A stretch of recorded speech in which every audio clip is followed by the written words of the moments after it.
عن عائشة رضي الله عنها قالت: قال النبي صلى الله عليه وسلم: لا هجرة بعد الفتح ولكن جهاد ونية، وإذا استنفرتم فانفروا. متفق عليه. ومعناه: لا هجرة من مكة لأنها صارت دار إسلام. دا دویم درس دے یوم الاثنین او د سفر میشتی درشتم ورځ دا 1414 کال. دا درس کی مخرج 14 کی عند مسجد الراجحی دا مسجد راجحی پخواکی الریاض. عائشہ رضی اللہ عنہ فرمائی نبی صلی اللہ علیہ وسلم ارشاد دے ہجرت نشتر پس د فتح د مکینا ولیکن جہاد نیہ، لیکن پتاسو لازم دے جہاد کے چرت موجود وی او شروط تو اسباب راغلی وی و نیہ و نیت بے کوئی کہ چرتا داغی شروط داغی اسباب اغلانی موجود شوی و موانع موجودی نو نیت بکوئی. و از استنفرتم او کل جتاسو نا طلب وکرشی دو وطلو امیر امر وکی، خلیفۃ المسلمین امر وکی، ولاة الامور امر وکی، فانفروا بوزئی بے مئی سارے گی بے خدر بان لازمی گی دو ولی الامر دا حکم دو وجنا بے جہاد فرض کی پا ہر انسان مانے چاگتا امر وکرش. حدیث نبی صلی اللہ علیہ وسلم دیر پبارک کی فرمائی لی یو صحابی ویلی یا رسول اللہ زہ ہجرت کوم پس داینا چپت حد مکی شوی وا نظر اللہ رسول او فرمائی چھ لا ہجرت بعد الفتح، وس ہجرت نشتا. ہجرت کو باقا زمانہ کی دا چکر مسلمانان تو تکلیفو پا مکہ کی چا بندگی دا اللہ تا نپرے خودل، نور علاقوں کی نپرے خودل، مدینی تا براتل. پھر جی فتح ہوش و طور علاقی آزاد شوی، مکہ آزاد شوی، کمزے کی جو انسان بندگی کی دا اللہ پا گرزے کی کولیش نوس ہجرت تا وی ضرورت نشتا دے. بید حدیث دا معنی نا دا جی ہجرت تا آخرت تا پوری قیمت تا پوری نشتا، یعنی دا مکی دا فتح کی دل نبعاد دا مکی نا ہجرت نشتا. نور که پا بل جے کی چرتا ہے مسلمان تا تکلیفی او دا غزین ہجرت کی او دا مسلمانانو خاطر ازی یا دسی ازی علاقی تزی چلتا امنی خاف لازم دے واجب دے خوص مشتا تر قیمت پوری بئی. حدیث کی راغلی دی جلا تنقطع الحجرہ حتی تنقطع التوبہ، ہجرت بنا ختمی ترسو جی توبہ نہیں ختم شوی اور توبہ علا ختمی گی جی دا مغرب دا طرف انمر راو خیجی نبی دا توبہ دروازہ بندشی نبی ہجرت ہم ختم شو آغا وقت پوری بہجرتو نبی.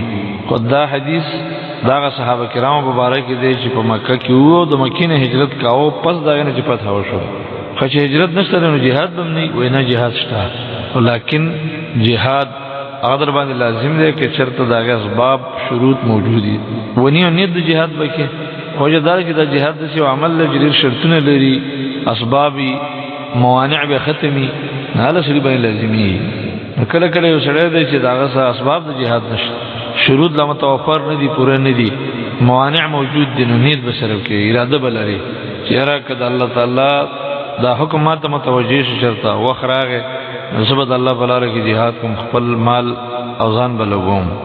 ہر مومن بدا ارادہ لری چی مقرر علا موانع ختم شروع نصبت اللہ بلارہ کی جنگی گم دا اللہ دا پارا بمالم لگوم نپا دینید بانیم انسان تا اللہ تعالی عجر ورکی و دانید گورا پا آغوا کی معتبر دے چی کلا دا جہاد اسباب وغیرہ نشتا دے.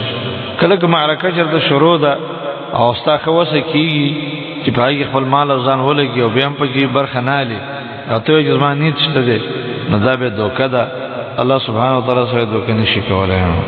ندا حدیث دل دا دید پار راوڑا امام نووی رحمہ اللہ چی گورا دا جہاد نیت کول چی دی دا ہم بندگی دا اللہ دا پا دی بانیم تا تا اللہ جر در کئی رسول اللہ صلی اللہ علیہ وسلم چی فرمائی چی تا سو نیت وکی نپا دی ارادہ دا نیکی بانیم تا تا اللہ نیکی در کی لیکن رسط حدیث را روان دے چی سو دا نیکی ارادہ لری کلکا اللہ اغلا غلی کی اگر کی وی نکللا نفرمائی چی صرف نیت بانی با اکتفا نکوی وی دستان فردم که چرد تاسونا امیر طلب وک استنفار دیتا وی تاسونا طلب وکلیش چی وزی شابه تیم دے راغ دے دا جہاد وخراغ ہے دا کفار و حملہ دا یا دا مسلمانان دا طرف پاوی حملہ دا زی نبی اللہ شیطاسو دا استنفردم دا نفیر با سوک کی دا ولاة الامور خلفاء باسیانی کی امیرانی کی مشرانی کی ایو کی او کلا کلا دائین پا غیر بانی ہم جہاد پہ انسان فرض کی چی قوت شتا طاقت موجود دی او د کفارو حمله ده. په داسې وخت کې انسان ته د الله د طرف امر دی چې تاسو وسور شئ او مقابله وکړئ. بیا تا طلب د خروج به وکړه شستانه خپل د نجات مطالبه وکړه شه د الله د طرف بیا به توزي. بل حدیث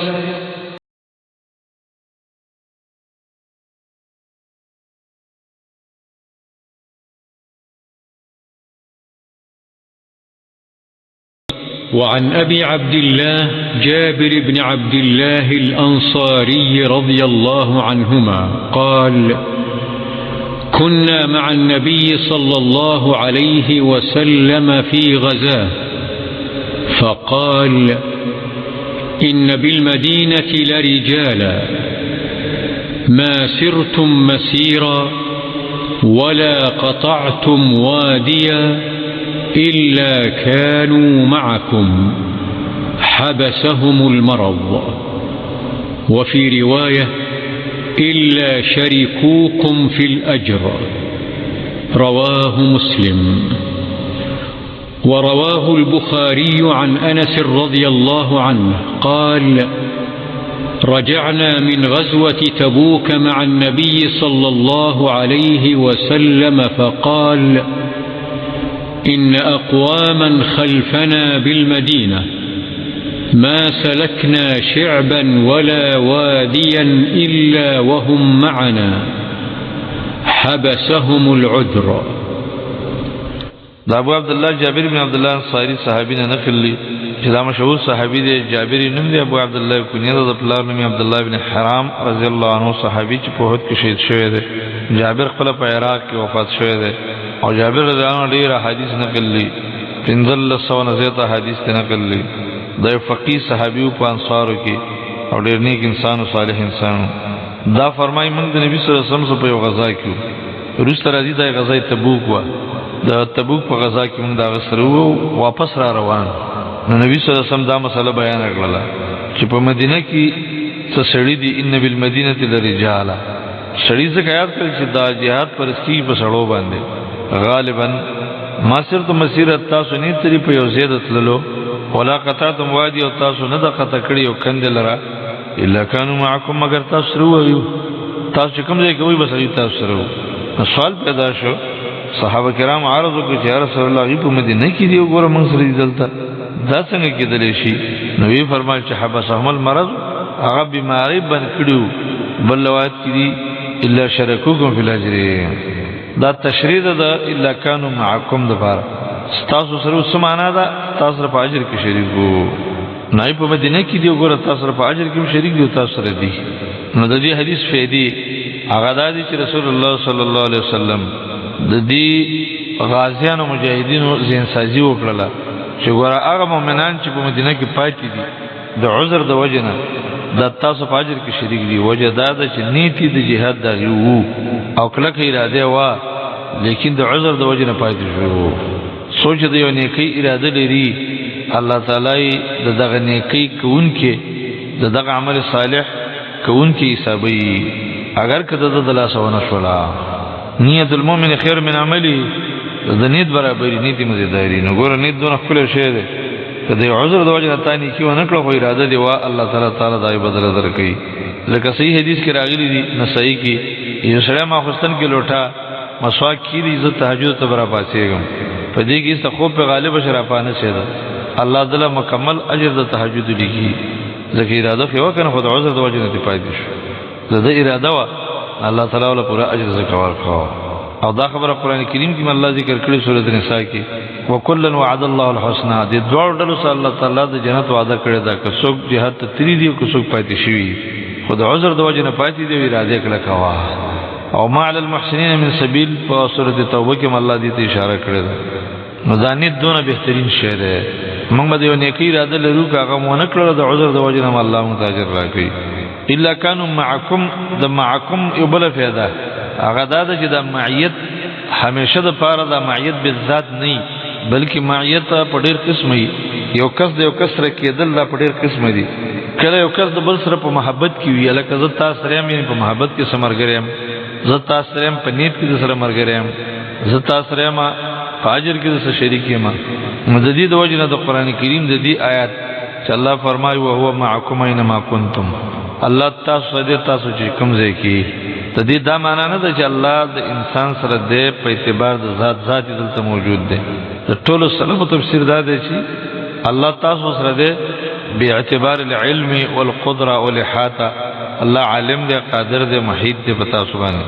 لکه دلته وګورئ لکانو معکم تاسو سره وو، دای زوات دا په مدینه کې وو، لیکن دلته موږ سره وو معنا دا ده چې شریکو پاجر تاسو کوم اجر حاصلاو ای صحابه نو هغه کسانو چې مدینه کې پاتې دي هغه د اجر حاصل کړل. لکه دا بل لفظ تشریح الا شرکوکم فی الاجر، اجر کې تاسو شریکو، نو د معیت دا معنا ده. نو د قران کریم د آیات تفسیر په دې باندې وشو چې معیت ارزه کې معیت ذاتی نه وي، معیت ذاتی چې د ذات په لحاظ سره یو انسان د بل سره شي، بلکې معیت نور معنی هم لري په اعتبار د علم د قدرت د محبت باندې. لکه سلفنا نقلی امام الذهبی رحمه الله کتاب العلو کې راوړي دي د دې وجه چې مثال لکه یو سړی بل توای دا دلته ناشته دی او غبل مرګره په کراچۍ کې لاهور کې ناشته هغه توای چې انا معك زستا سره په ټلیفون او توای یا په کاغذ کې ته ودیږي خط ورولې زتا سره نظر په دلته دی او وای چې زتا سره معنا دا ده چې زتا سره مرګره هم دعا ته کوم محبت مې سره ده ستا چې کوم عقیده نظریه د پای باندې زما د سمانه جوړي. نو دا حدیث دا فائدہ مروت تر چې الله سبحانه و تعالی عذر د بندگانو قبلې بیماری ګډواله لواله شلواله عذر ده الله تعالی ته عذر قبول له عذر رب العالمین تقبل له. نو دا فائدہ په ګرو ته جنت دی رجت شه ده. نو دا حدیث رسول الله صلی الله علیه وسلم ولي ویو دیږي اوله فائدہ د نیت وا چې ور نیت صالح د الله تعالی لپاره کول د دې لري فائدہ ده. نو مسلمانان همیشه د پاره د نیکی نیت کوي دي تشه. دیمه فائدہ به دي کې داوا چې دې مسلمانان تور خودري چې ورته نه چې تاسو فخر ونه کوي چې لکه مونږ تیری الله حکم ادا کوو مدینه کې سید ټول غرق دي نه هغه کې دې خلک دي چې هغه تاسو فاجر کې شریک دي د نیت د وجنه او عذر د وجنه پاتې شوی دي. معذور خلک چې دې معذور وګڼي پای باندې فخر ونه کوي دای نه ځان غره او دی ونه غنړي. نو دا فائدہ پکې ده. دی بل روایت کې دا دی انس بن مالک وایي چې موږ د تبوک غزا نه واپس شو، دا د تبوک غزا په موقع باندې ویلو وایي څخه دی په مدینه کې زموږ نرستا ما سلکنا شعبا ولا وادي، شعب د دو غرونو منځ کې چې کوم لار هغه توي وادي د غره لمنه توي او پراخه زه توي الا هم معنا ان حبسهم العذر د عذر د وجنه پاتې شيونه الله سبحانه و تعالی موږ سره مرګري ګل پاجر. بل حدیث